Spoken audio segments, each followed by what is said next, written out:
Já entrou na sala do Classroom?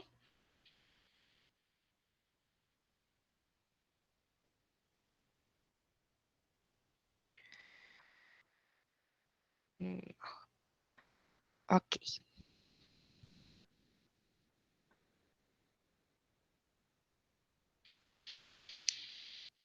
Então, começar aqui só explicando os recadinhos antes.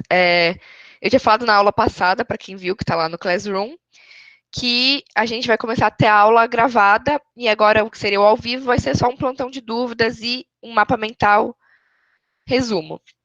Então, o que acontece? Eu tive um problema com a internet, não consegui gravar e fazer upload da aula, então acabou que ela teve que ser ao vivo mesmo. Mas as próximas eu vou conseguir gravar, então vai ser mesmo isso. E aqui vai virar um plantão de dúvidas, algo só para fazer um mapa mental assim. Mas hoje a gente ainda vai ter matéria. Então daqui a pouco a gente começa o conteúdo. Espero que todo mundo esteja aproveitando aí a quarentena, não saiam de casa, bebam água, fiquem saudáveis.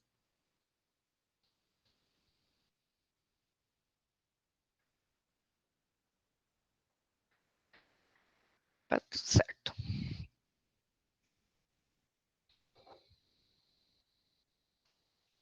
Na última. Na primeira aula a gente conversou sobre se vocês gostavam ou não de química. Eu queria saber, enquanto isso perguntar, quem aqui já tem algum curso definido para fazer? Manda aí no chat.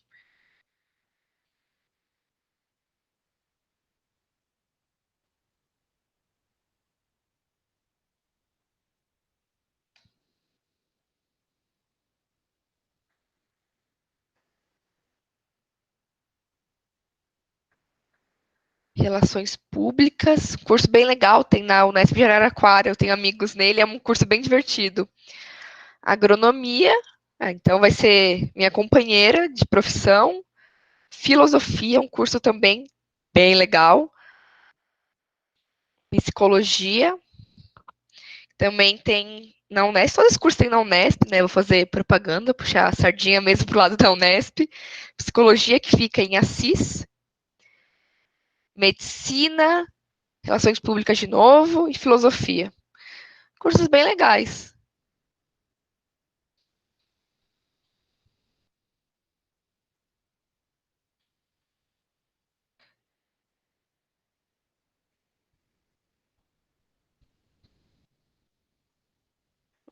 Que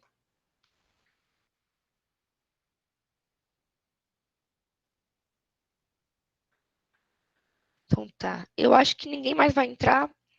Só porque eu falei, né? Tinha que ser eu. Mas já vou começar a apresentar a tela. E a aula de hoje eu vou falar sobre os modelos atômicos que tiveram aí ao longo. É uma aula que, assim, é importante para a gente entender como funciona um átomo e o que acontece com ele. E aí, na próxima aula, a gente já começa a ter o diagrama de Linus-Pauling, que eu acho que a professora de Química Orgânica já falou para vocês, que ela veio falar comigo. Uhum.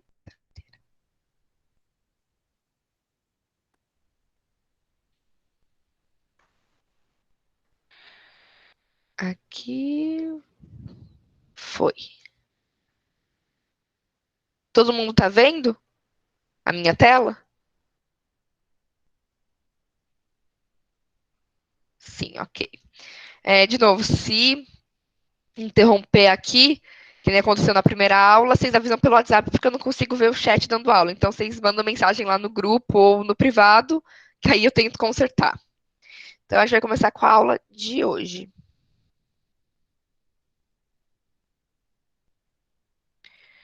Então, hoje a gente vai falar sobre os modelos atômicos, que é aqui, e sobre como eles influenciaram. Na aula passada, a gente falou um pouco da história da química e da importância que isso teve. E hoje vai ser, querendo ou não, relacionado. Deixa eu ver se ninguém falou. Tá. Então, hoje vai ser bem relacionado à aula passada. Então, vamos lá. Então, a gente começa com o modelo de Dalton, que é o chamado bola de bilhar. Ele remete muito àquela teoria dos gregos que eu falei na época passada. Para quem não lembra, a gente falou que tinha duas teorias da aula passada. Uma que era dos elementos, em que ele falava que o átomo era. A matéria, na verdade, era algo infinitamente divisível, que ela era formada pela combinação dos quatro elementos. E a teoria atômica, que é o que a gente está estudando hoje, que é bem relacionado a essa da bola de bilhar, que é o quê? A matéria ela é divisível até certo ponto. Então, acontecia o... Peraí, acho que tem gente querendo entrar aqui. Deixa eu só permitir. Pronto. O que acontecia é o Dalton, que, para quem não sabe, também foi o descobridor do daltonismo. Ele tinha o daltonismo e foi quem fez os primeiros relatos da doença. Uma curiosidade aí. Ele inventou esse modelo da bola de bilhar, que seria uma bola, assim. O átomo, para ele, era algo maciço e indivisível. Então, o que acontece? Para ele, você tinha ali uma esfera que constituía todas as matérias, e ela gerava energia, porque naquela época já era descoberto que um átomo, um elemento, podia liberar uma certa energia, como a gente viu com a questão dos radioativos. Então, ele concluiu que aquilo seria o quê? Uma bola, como uma bola de bilhar, algo pesado, maciço, indivisível. Então, a gente tem o Thomson aí, que é um modelo também bem divertido, que é o pudim de passas. Aí foi descoberto os elétrons. Então, o que aconteceu? Ele colocou uma folha de ouro e colocou uma rajada de átomos passando, e alguns passavam e não. E com isso ele descobriu a eletronegatividade. Porém, naquela época ele não tinha nenhum elemento, nenhum microscópio para você conseguir realmente ver bem. Então, para ele, o que seria um átomo? Seria isso aqui que a gente está vendo, um pudim de passas. Ele imaginou como se fosse alguns falam pudim, outros pão, mas vamos imaginar das duas maneiras. O pudim de passas seria como se fosse um manjar, acho que é um pouco mais remetente para quem conhece o manjar de coco, que é aquela doce branco, tipo um pudim com umas ameixas em cima, então seria tipo isso. O átomo em si seria feito dos prótons, que são essas partículas positivas aí, seria a massa do pudim, e nele estaria encravados os elétrons, que seriam as ameixas. Também chamam de pão de passas, porque lá na Inglaterra, onde Thomson nasceu, era muito comum o quê? Você ter um pão que ele é literalmente uma esfera e lembra um panetone, vamos dizer assim. Ele era esférico e você cortava e tinha passas dentro. Então seria mais como um panetone, vamos dizer ali. Que também seria a mesma coisa. O pão seria os prótons e os nêutrons, ali o núcleo que a gente fala hoje em dia do nosso átomo, e o resto seriam os elétrons, as passas e aquelas frutas que ninguém gosta. Eu vou ficar abrindo e fechando porque eu tenho que ver se não mandaram nada no WhatsApp ou não pediram para entrar. Então, tá tudo certo. Então, esse era o modelo de Thomson. Agora a gente vai começar a entrar na parte interessante dos modelos. Tá aí era algo muito abstrato. A gente só conhecia os prótons e os elétrons, então a gente tinha um conhecimento dessas duas partículas, que, querendo ou não, eram muito importantes, mas não tinham conhecimento exato de como ele era, gerava muitas discussões, então veio Rutherford. Então, ele fez basicamente o átomo como ele é conhecido hoje em dia. Foi ele que descobriu a eletrosfera. Então, ele conseguiu desenhar um modelo mais ou menos como a gente conhece, que é ali um núcleo contendo prótons e nêutrons. Ele também descobriu os nêutrons. E uma eletrosfera em que os elétrons ficam. Porém, ele não tinha dado uma explicação de como funcionava esses elétrons. Então, o que acontecia?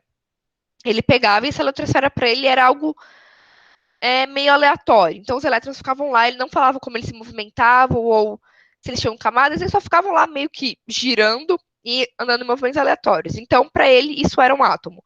O modelo ficou bem conhecido, é aquele com tatuagem. Hoje em dia já tentaram atualizar o modelo para ser algo mais preciso do átomo, porque hoje em dia, com a tecnologia de hoje, microscópio de varredura, tudo, conseguiram uma imagem que seria um pouco mais exata do átomo. Não muda nada no conceito ali, porém, ninguém usa, ela não foi tão utilizada fora do meio químico, porque realmente essa imagem aí do Rutherford popularizou, e é a que a gente usa até hoje em dia, e é a que todo químico tatua no braço. Então veio o Bohr, que é o átomo como a gente atual. Então eu coloquei que os dois são atual por quê? O modelo de Bohr, ele pode ser chamado de modelo de Bohr ou de Rutherford Bohr. Por quê? Ele seria um modelo igualzinho ao do Rutherford, no formato, porém, ele descobriu como funciona a eletrosfera, o Bohr. Então, o que ele fez? Ele percebeu que, primeiro, os elétrons eles ficavam girando em uma camada só, que produzia a mesma energia. Então, primeiro, ele descobriu que uma camada eletrônica tinha uma energia constante. Então, não era aquela coisa aleatória que o Rutherford tinha proposto. Não, cada camada tinha uma quantidade de elétrons que ela era constante e eles ficavam girando por aquela camada. Ele também descobriu algo que é bem interessante sobre os elétrons, que ao serem excitados, ou seja, ao serem submetidos geralmente a temperaturas altas ou algum elemento químico em específico, eles se agitam e pulam de uma camada para outra. E quando eles fazem isso, emite uma luz. Então, isso meio que criou os fogos de artifício que a gente conhece. Por quê? Tem alguém querendo entrar na sala. Deixa eu ver. Permitir. O que acontece? O fogo de artifício nada mais é do que você tem lá um compartimento, tem ali aquela pólvora, lá dentro ficam não átomos, mas fica o elemento ali em questão, misturado com outras coisas, que ele não tem os átomos do elemento. E quando você coloca fogo naquilo que você acende, você vai esquentar esses átomos, eles vão ficar excitados os elétrons, e eles vão pular de uma camada para outra. Então, aquele momento que ele vai para cima, com a ajuda de um outro elemento, faz com que ele vá para fora. A que a gente vê, então, por exemplo, o azul eu sei que é cobalto ou cobre. Então você pega o cobalto ou o cobre e ele é o fogo de artifício azul, ele que produz essa cor azul quando um elétron pula da camada de uma camada da eletrosfera para outra. A gente vai aprender mais sobre essas camadas e como distribuir elas na próxima aula, mas quando elas pulam, gera isso. Isso também é uma grande parte da química qualitativa, que a gente chama. Na primeira aula eu falei da química forense, que é uma química daquelas do CSI, bem conhecida. E o que acontece? Essa propriedade faz com que seja um dos principais testes da qualitativa, que é o chamado teste de chama. Quando a gente tem uma substância ali, uma coisa líquida, um composto, do qual a gente não consegue. Deixa eu ver se aconteceu algo, não. Em que a gente não consegue descobrir quais elementos tem aí, tudo. O primeiro teste que é realizado, é realizada uma série de testes com ele, né? De precipitação, de várias coisas. Por exemplo, aquela chuva de ouro que eu mostrei lá na primeira aula, ela é um desses testes e aí acontece. O primeiro teste é esse teste de chama, em que a gente pega um pouco dessa substância, desse líquido, e coloca num bico de Bunsen. Para quem não sabe, um bico de Bunsen é um aparelho que ele é assim retinho, conectado a um botijão de gás, e ele faz uma chama bem perfeitinha. Então a gente coloca ali no bico de Bunsen e vê a reação da chama. Não muda de cor. Se infelizmente não tivesse esse corona, se tivesse fervido o morcego e a gente tivesse tendo aula prática, eu ia levar vocês no laboratório para ver, mas depois eu mando um vídeo de como é, eu até posso fazer aqui. É bem legal. Você coloca lá e a chama muda de cor. Então, assim, vocês podem fazer em casa com um sal de cozinha. Ele não é o mais impressionante, porque se você pegar o sal, misturar com água e colocar na chama, vocês vão ver que ela vai ficar bem laranja, porque o sódio tem por característica, quando excitado, ficar laranja. Porém, com outros ela fica rosa, verde, azul. Então, são cores mais bonitas do que o laranja do sódio. Mas, se vocês quiserem testar só para falar que fizeram, dá para fazer com água e sal. Então, ele descobriu essa propriedade e por isso que ele ficou como um modelo atual. Então, a gente chamou de modelo atual usado de átomo de Rutherford-Bohr. Rutherford porque fez o formato e Bohr porque descobriu as propriedades. E aqui a gente está falando sobre os modelos atômicos, agora a gente vai entrar na tabela periódica. Contar um pouco da história dela e de como ela se organiza. Eu comentei que, na aula passada, que Lavoisier já tinha feito uma tabela. No Tratado da Química, que ele criou, que era nada mais do que um compilado de métodos, experimentos e testes que ele fazia químico, ele colocou uma tabela com todos os 30 elementos que na época tinham descobertos. Hoje temos mais de 100, mais de 110, na verdade, eu não sei quanto exatamente. Tem gente querendo entrar na sala? Não, tá. E aí, ele fez essa tabela, porém ela não é considerada uma tabela periódica, porque o que caracteriza uma tabela periódica? Ela ter um período, algo periódico dela, algo que se repita e possa ser considerado um padrão para você ordenar os elementos. Sem isso, você não teria. Então, a primeira é chamada de triade. Ela era nada mais do que você reunir todos os elementos em grupos de 3. Então, você reunia os 3 por características químicas semelhantes. Nenhuma dessas características químicas são as que a gente conhece hoje como número atômico e massa atômica. Eram características geralmente relacionadas a peso, a cor, a ponto de ebulição, ponto de fusão. Então, eram essas características externas, você reunia em 3. E uma curiosidade é que você fazendo a média dos 2 elementos da ponta e do fim, né, daria exatamente a massa do elemento do meio. Então, a gente fazendo a média do lítio com o do potássio, somando 6,9 e 39 dividindo por 2, vai dar, na verdade, vai dar quebrado 22,95, porém na química é muito comum a gente arredondar a massa atômica, tanto que vocês podem ver em tabelas periódicas que vai ter diferenças de o sódio vai estar como 22,9 ou 23. Geralmente isso não tem muita importância em um cálculo, porque não vai ser algo que vai afetar tanto, são decimais muito pequenos que a gente arredonda. Mas todos esses grupos triades que tinham, todas se você fizesse a média do primeiro com o último, daria o do meio.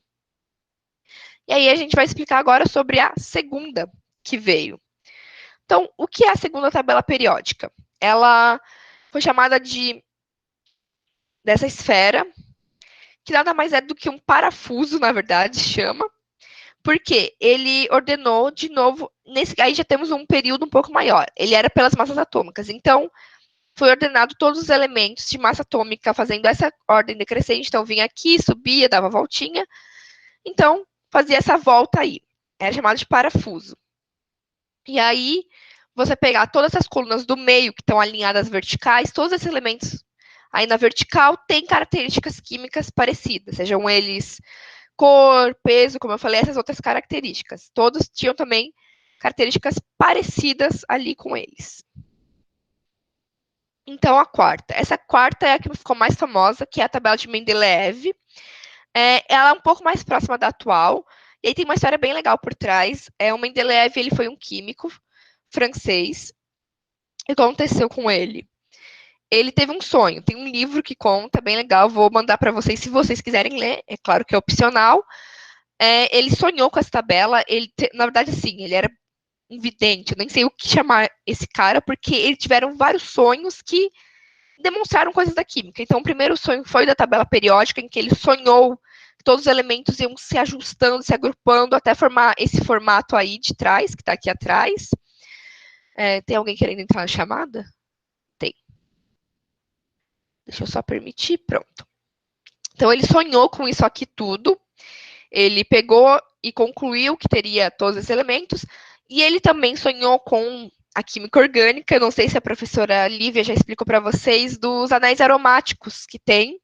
Ele que criou os anéis aromáticos, ele sonhou que era uma cobra que ela, como posso dizer, ela mordia o próprio rabo, ela formava um círculo, ou um octeto ali, que é o formato do anel aromático, e ele decidiu que aquilo seria o anel aromático. Então, ele teve esses dois sonhos proféticos, que, querendo ou não, ajudaram muito a química e influenciou muito. Então, Mendeleev, ele agrupou, né, nesse sonho, ele via todos os elementos sendo agrupados, também pela massa atômica, em grupos verticais e horizontais, como a gente pode ver aqui, e criou as famílias e períodos. E a gente vai para a atual, que é essa tabela que a gente conhece tanto, que aí a gente muda a forma de periodizar ele. Até a partir da segunda, a gente estava usando o quê? A massa atômica como um padrão. E a massa atômica, para quem não sabe, é que fica bem aqui, ela fica aqui embaixo, e é nada mais que a massa de um átomo do elemento. A gente usa em molar. A gente vai aprender mais para frente sobre molar e tudo isso. Porém, na tabela atual, decidiram não teve muitas mudanças, mas decidiram fazer o quê? Em vez de usar massa atômica, usar o número atômico. O número atômico é o número de prótons que tem em um elemento. Então, eles pegaram o número atômico porque é algo que é imutável e se considera um padrão muito certo, porque tinha sempre do 1 para o 2, para o 3, para o 4, para o 5, para o 6 e assim vai. Então, eles criaram essa tabela, que é reunida em famílias e colunas, e ela também tem juntas, ela reúne mais propriedades, por isso que a tabela é mais completa. Então, a gente sabe que aqui a última fileira da direita são os gases nobres. A gente sabe que tem a parte dos ametais, dos metais e dos semimetais. Então, essa parte aqui da esquerda vem para os ametais, depois semimetais e metais. Então, é uma tabela muito mais completa, que reúne muito mais informações sobre os elementos. E ela é usada hoje em dia até hoje. Hoje até hoje, pleonasmo, mas é isso. Pelos químicos, ela é algo extremamente importante para todos nós. Não tem necessidade nunca de se decorar uma tabela. Sim, ninguém decora tabela periódica, isso é algo que eu vou falar. Você pode fazer qualquer curso de química, você não é obrigado a decorar a tabela, porque sempre vai ser informado as coisas que vocês precisam. Outra coisa, essas duas coluninhas aqui de baixo, que vocês estão vendo, que estão meio que isoladas, elas são dos sintéticos, então são átomos e elementos não encontrados na natureza, eles foram criados em laboratório. Então, é basicamente isso. Chegamos ao fim. Como que eu saio daqui agora? Saí. Então, essa é, de novo, a história para a apresentação aqui. Então, essa é a história que a gente tem dos modelos atômicos e da tabela periódica. Ainda pode parecer um pouco inútil a gente estudar sobre eles, porém é algo muito importante, principalmente para entender o funcionamento de um átomo e como é. E a história é muito cobrada em vestibulares, principalmente da parte atômica. Se cobra muito sobre o modelo, principalmente os que mais se usam são o pudim de passas, é algo que eles adoram. O do Dalton também, que eles usam muito. E o do Rutherford Bohr, porque é o mais conhecido, mas eles cobram muito na história sobre principalmente pudim de passas, é o que eu mais vejo cobrar em vestibulares. Então, é basicamente isso. Alguém tem alguma dúvida tanto dessa aula quanto da aula passada?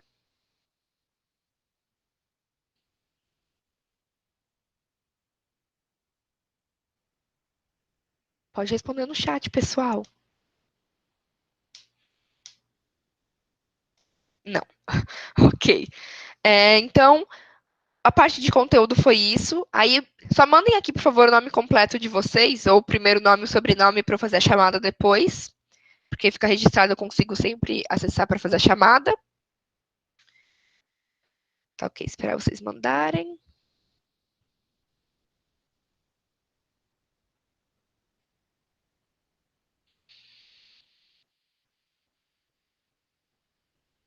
Deixa eu ver se eu estou mandando.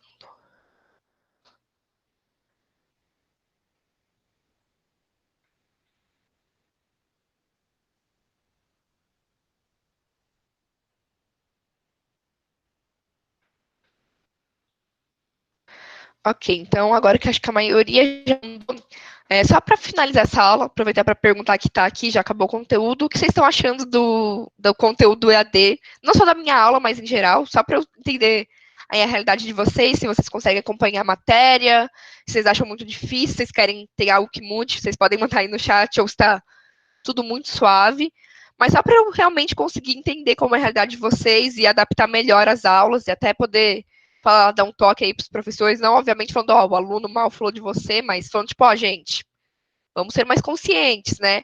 Então, tá tudo bem para vocês o EAD?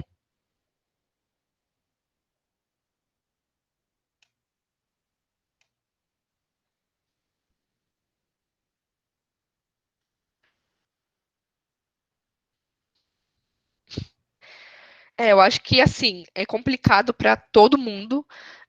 Os professores também, na primeira semana foi um surto para todo mundo conseguir gravar a aula, a gente nunca tinha feito assim, mas acho que é muito mais complicado para vocês saberem que tem vestibular tudo, estão tendo que EAD. Eu que estou na faculdade já quero arremessar o computador longe quando tenho EAD, então eu imagino como é para vocês.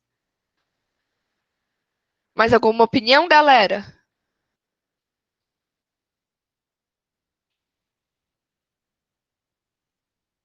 Eu vou considerar isso como um não. Mas qualquer coisa vocês podem. É estranho. É muito estranho. Eu acho que até a parte de pouco natural é algo bem interessante de se falar, porque é muito estranho. Eu vou falar, toda vez que eu dou aula EAD ou tenho uma aula EAD, eu me sinto um episódio de Black Mirror. Porque, pra mim, tá aqui olhando pra minha câmera do computador, imaginar que tem gente do outro lado vendo tudo que eu tô falando e fazendo, é muito doido pra mim. Então, assim, acho que é muito pouco natural pra gente ter essa frieza, porque pra mim a EAD é uma relação muito mais fria de professor, de reunião, tudo. Também as reuniões de órgãos ficam tudo muito mais frio. Você, assim, olhar para a tela de um computador e no máximo ver um nome, uma foto ou a apresentação é algo muito pouco natural para mim. Imagino que para vocês também, você, assim, ver sua professora em um ambiente totalmente diferente, com fones de telemarketing, falando, deve ser muito estranho. Então, eu imagino quanto deve ser difícil para vocês aí. Então, acho que é só isso, galera. Se não tem mais. Ai, tem gente entrando agora, meu Deus. Eu vou permitir, mas é só isso a aula, gente. Mas para quem chegou agora, ou na metade da aula, no finalzinho da aula, não se preocupem, a aula toda está sendo gravada. Então, daqui a pouco eu vou disponibilizar para vocês. Assim que acabar aqui, já entra no Drive, já mando pro professor Mário para disponibilizar lá no YouTube. Às vezes eu me enrolo. E aí eu também já coloco no Classroom. E depois eu vou mandar um formulário com umas perguntinhas bem fáceis, só para ver se estão acompanhando e se vocês têm dúvida. Então é isso, galera. Tchau, tchau. Até a próxima aula. Boa noite, gente.